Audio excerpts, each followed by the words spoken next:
Hello. In last lecture, we have seen the classification of building as per the National Building Code. त्याच्यामध्ये आपण 9 टाईपच्या building ज्या national building कोडनुसार classify केलेल्या आहेत त्या डिटेलमध्ये पाहिल्या होत्या आणि त्या प्रत्येक टाईपच्या बिल्डिंगचे एक्झाम्पल पण पाहिले होते. तर दुसऱ्या टाईपचं क्लासिफिकेशन आहे as per type of constructions.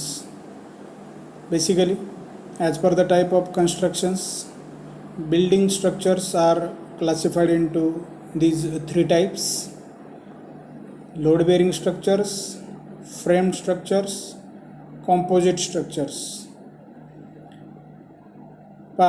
Directly आपण लोड बेअरिंग स्ट्रक्चर्स, फ्रेम स्ट्रक्चर्सला वेगवेगळे स्टडी करण्यापेक्षा डायरेक्टली डिफरन्स जर पाहिला तर चांगल्या प्रकारे समजून घेता येईल.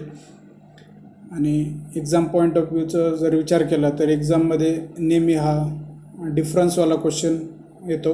त्याच्यामध्ये differentiate between load bearing structures and frame structures हा क्वेश्चन नेहमीच क्वेश्चन एक्झामसाठी असतो. तर load bearing structure and frame structures, तर हे डिफरन्सवाले पॉईंट नीट लक्षात घ्या. Load of slab or roof is transferred through wall to the foundation. म्हणजे स्लॅब किंवा रूफ जो टॉप मोस्ट पार्ट आहे बिल्डिंगचा त्याचा लोड हा डायरेक्टली वॉलवर ॲक्ट होईल आणि वॉलचा लोड हा फाउंडेशनला ट्रान्सफर होईल आणि फाउंडेशन टू सबसॉईल. ही सिक्वेन्स असेल टॉप टू बॉटमपर्यंत.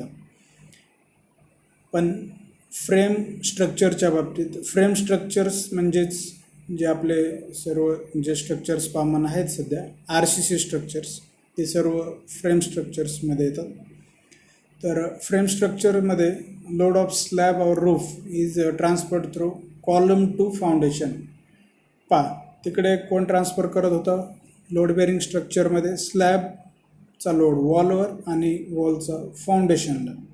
पण इकडे स्लॅब टू दी कॉलम आणि column to the foundation, foundation to subsoil ही सिक्वेन्स राहते. म्हणजे लोड बेअरिंग स्ट्रक्चर्समध्ये कॉलम्स ॲब्सेंट असतात, कॉलम नसतीलच.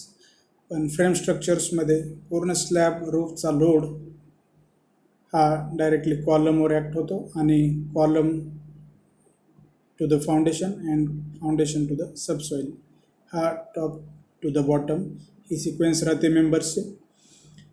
त्याच्यानंतर walls are thick about 0.45 metre in case of load bearing structures. Load bearing स्ट्रक्चरमध्ये वॉलची थिकनेस ही जास्त असते कारण जो स्लॅब किंवा रूफचा लोड येणार आहे तो डायरेक्टली वॉलवर येणारा असतो, त्याच्यामुळे वॉल थिकनेस जास्त असते. In case of frame structure wall thickness is about 0.1 metre. ते 0.1 मीटर म्हटलेलं आहे, पण wall thickness external wall thickness 0.23 metre आणि इंटरनल वॉल थिकनेस 0.115 मीटर ही जनरली स्टँडर्ड आहेत. तर ते आपण पुढे डिटेलमध्येच पाहणारच आहोत. इथे डिफरन्ससाठी लक्षात घ्या हे points. Structure is not flexible, structure is flexible. Load bearing स्ट्रक्चर्समध्ये जनरली ते स्टील मटेरियल्स वापरलेले नसतील तर ते फ्लेक्झिबल नसतात, एक प्रकारचे रिजिड मटेरियल असतील लोड बेअरिंगमध्ये. पण फ्रेम स्ट्रक्चर्समध्ये ते फ्लेक्झिबल स्ट्रक्चर्स कन्सिडर केले जातात. Structure weight is heavy. आता स्ट्रक्चर म्हणजे रिजिड मटेरियल्स असतील आणि वॉल थिकनेसही जास्त असेल तर त्या स्ट्रक्चरचं वेट, एकंदरीत वेट ह्या स्ट्रक्चरचं जास्त होतं, ते हेवी स्ट्रक्चर्स असतील. इकडे opposite point structure weight is light असा पॉईंट राहील. नेक्स्ट पॉईंट आहे less resistant against earthquake force. Directly इथे महत्त्वाचं सगळ्यात म्हणजे स्टीलचं प्रमाण नसेलच, इथे स्टील वापरतच नाही आहे लोड बेअरिंग स्ट्रक्चरमध्ये.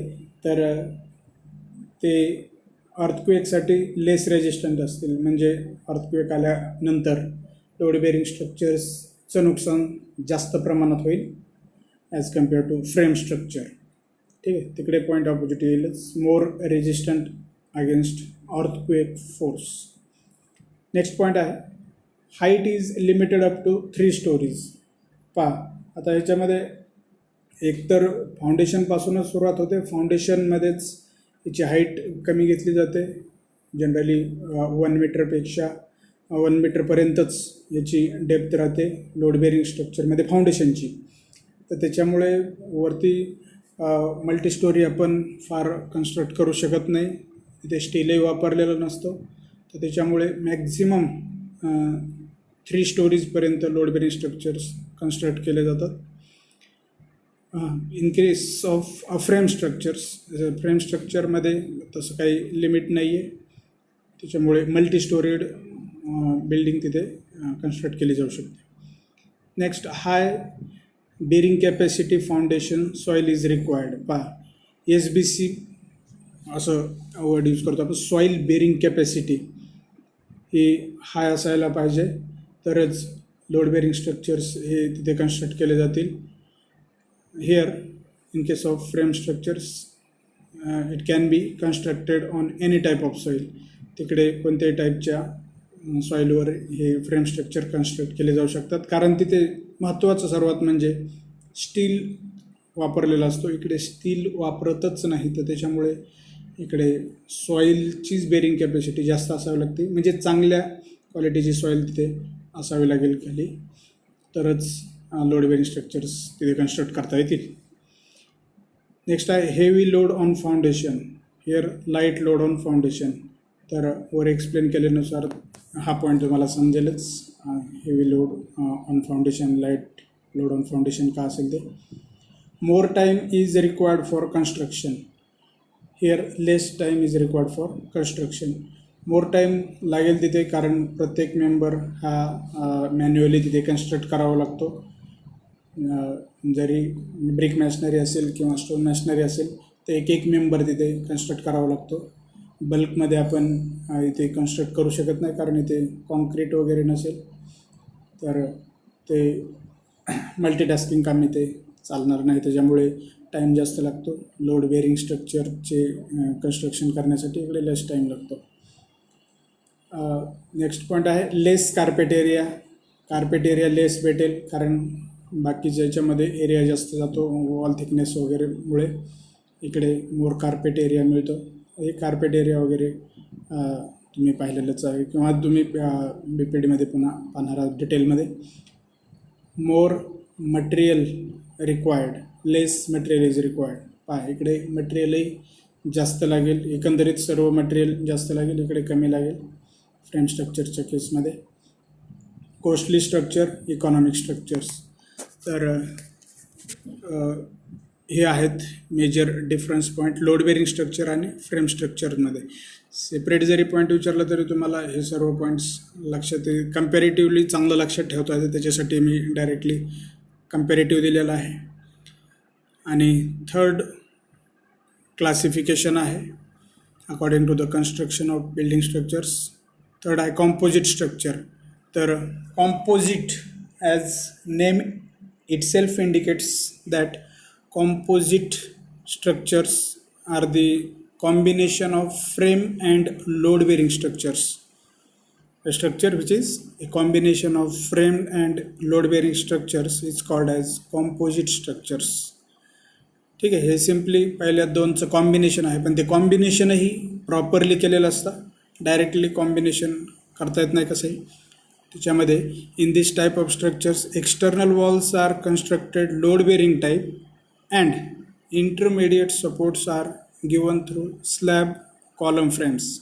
पहा म्हणजे ज्या बिल्डिंगच्या एक्सटर्नल आउटरमोस्ट ज्या वॉल असतील तर त्या लोड बेरिंग टाईपच्या असतील, आणि इंटरमिडिएट सपोर्ट जे असतील तर ते कॉलम्स असतील. म्हणजे दोन्ही आलं, कॉलम फ्रेम स्ट्रक्चरमध्ये कॉलम असतात आणि लोड बेरिंग स्ट्रक्चरमध्ये ते नसतात.